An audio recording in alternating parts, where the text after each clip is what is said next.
Hello everyone, অঙ্কনের রান্নাঘর চ্যানেলে আপনাদের সকলকে স্বাগত জানাই। আজকের রেসিপিটি হলো সর্ষে চিংড়ি। এই রেসিপিটি তৈরি করার জন্য আমরা প্রথমে চিংড়ি মাছগুলোকে ভেজে নিয়েছি, তারপর পেস্টটা তৈরি করে নিচ্ছি। তার জন্য সর্ষে, কাঁচা লঙ্কা আর নুনটা দিয়ে মিক্সার গ্রাইন্ডারে ভালো করে পেস্টটা তৈরি করে নিলাম। এরপর আমরা কিছুটা পরিমাণ আদা রসুনকে পেস্ট করে নিয়েছি, একটা ছোট পেঁয়াজকেও পেস্ট করে নিয়েছি। এরপর আমরা গ্যাসের ফ্লেমটা মিডিয়ামে রেখে তেল দিয়ে নেব। কড়াইতে তেলটা গরম হয়ে যাওয়ার পর পেঁয়াজের পেস্টটি আমরা দিয়ে নেব। এরপর আমরা 2 চামচ মতো আদা রসুন বাটা দিয়ে নিচ্ছি। এরপর আমরা 2 মিনিট ধরে মশলাটা ভালো করে কষিয়ে ভেজে নেব। এরপর আমরা দিয়ে দিচ্ছি কিছুটা পরিমাণ জিরে গুঁড়ো, কিছুটা পরিমাণ হলুদ গুঁড়ো ও কিছুটা পরিমাণ লঙ্কা গুঁড়ো।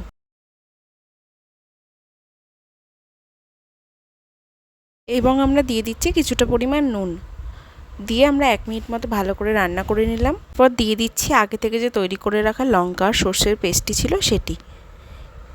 সবকটি উপকরণ দিয়ে দেওয়ার পর আমরা ভালো করে রান্না করে নেব 3 মিনিট ধরে।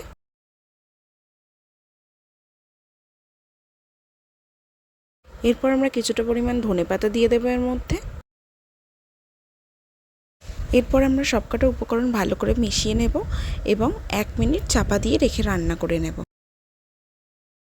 এরপর আমরা আগে থেকে ভেজে রাখা চিংড়ি মাছটার সাথে মিশিয়ে নিচ্ছি।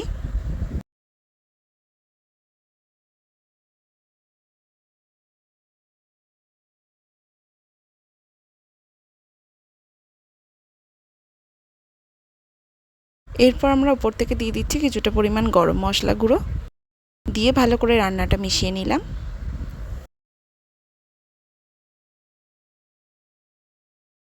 ব্যাস, রেসিপিটি রেডি। বাড়ির তৈরি চটজলদি সর্ষে চিংড়ি। Thank you for watching.